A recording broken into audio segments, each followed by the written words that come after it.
Welcome to Mr. Mike's World. Forget about it. Let's start out today with a joke. A person was applying for a job, and the guy was interviewing him, trying to see if he would be good for the job. And so he said, "What are some of your weaknesses?" And the guy said, "Man, I have one weakness that is really bad. I sometimes can't tell what's real from what's not real." And the guy was like, "Oh man, that is pretty bad." And he said, "Well, what are some of your strengths?" And the guy said, "Well, I'm Batman." So in class, we are going to be talking about the geography of Italy on pages 294 to 297. If you want, you can skim over that right now. Otherwise, we're going to be talking about Rome in this chapter. We start on page 298 with the early republic. The Romans created a republic in 509 BC, and a republic is where people vote for and elect leaders to be government officials. Now, these leaders stayed in power for only 1 year because that way no one can have too much power. The problem, though, was that the wealthy people were the only ones who got elected. So right after they created the republic, Rome was at war with other countries, and most of the time the Romans won, but they did lose some of them. These wars destroyed the lives of many people in Rome. But during these wars, the Romans would choose dictators, which are rulers who could do almost anything they wanted. They would stay in power for 6 months, and they would make every single decision. One famous dictator was Cincinnatus in 458, and he was a farmer, but he was so well respected that the people wanted him to be their dictator. And he was a great one. He won really quickly, and then really quickly he just went right back to farming.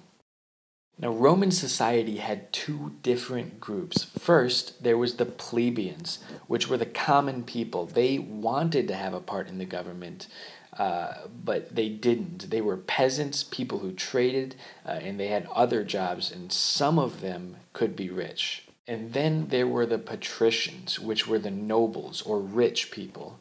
Patricians were the only ones who could be a part of the government. Now, the plebeians were not able to be in the government, and so in 494 BC, the plebeians started a group, and they elected government officials. Now, the patricians saw this, and they got scared. They said, "There's going to be a war if we do not do something." So they decided they needed to change the government. And that brings us to section 2, which is about the government and society. Now, the patricians decided to make a government where the plebeians could have some sort of part in it. So they created, for instance, some offices that only plebeians could have. Now, eventually, there was no difference between the patricians and the plebeians, but that's much down the line. Also, eventually, they decided to set up a tripartite government, which is a government that is made up of 3 different parts. So the first part was made up of people who had been elected, which are magistrates. Each magistrate did different things, and the 2 most powerful magistrates were called consuls. Consuls would run the city and lead the army. They were very, very powerful. The second part of Rome's government was the Senate. The Roman Senate was a council of wealthy and powerful Romans who advised the city leaders. So they gave advice to the kings and the magistrates. If someone was elected to the Senate, they would be a senator for their entire lives, and both patricians and plebeians could become senators. The Senate soon became very powerful, and they took over the finances of the city. So the first part of the government was the magistrates. The second part was the Senate. The third part had 2 different branches. First, it was the assemblies, which elected the magistrates. The second branch was a group called tribunes. Now, the tribunes could veto or cancel actions by other Roman officials. Veto means "I forbid" in Latin. And Latin is what Romans spoke.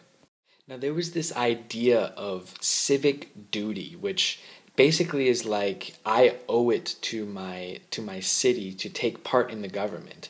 And this is really what made the government keep going, was that people cared. They voted and they did other things to help. Now, there was this thing called checks and balances as well. This made it so no government official could have too much power, and every part of the government would make sure the other parts of the government would not be more powerful than them. And so this really helped make sure that every part of the government could not become too powerful. One thing they also figured out was that they should write down all the laws so that people would know them. So they did this in 450 BC, and they showed them in the Forum, which is where they had their public meeting place for the government. Now we'll go over pages 306 to 307 in class, so if you want right now you can go. So we're on section 3 now, and this is about the late Republic of Rome. Now, in 400 BC, Rome started growing like crazy, expanding their land, and they were looking for more places to go. But in 387 BC, a group of people called the Gauls attacked Rome and took it over, and the Romans had to pay a bunch of gold to get them to leave. But Rome still owned most of Italy.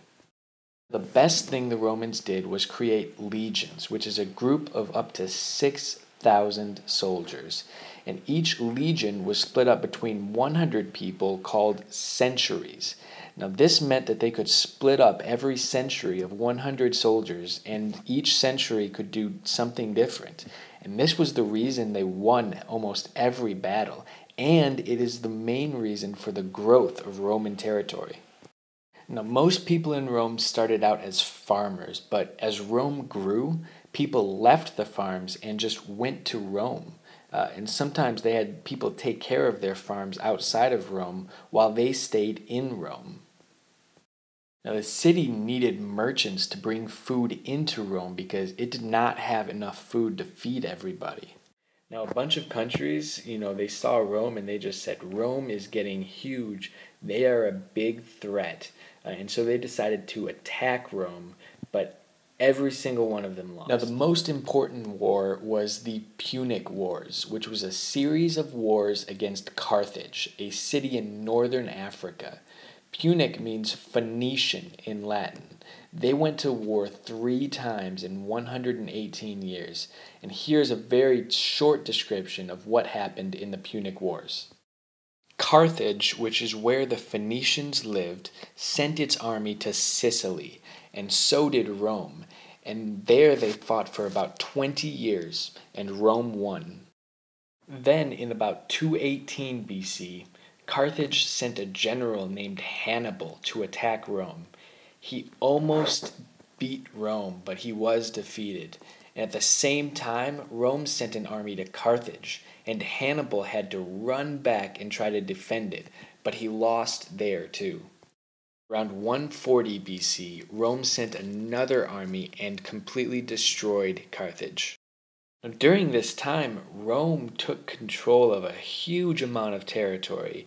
They took over Sicily, Corsica, Spain, North Africa, Greece, some of Asia, and because they had so much territory, there were a bunch of different cultures that they were coming into contact with.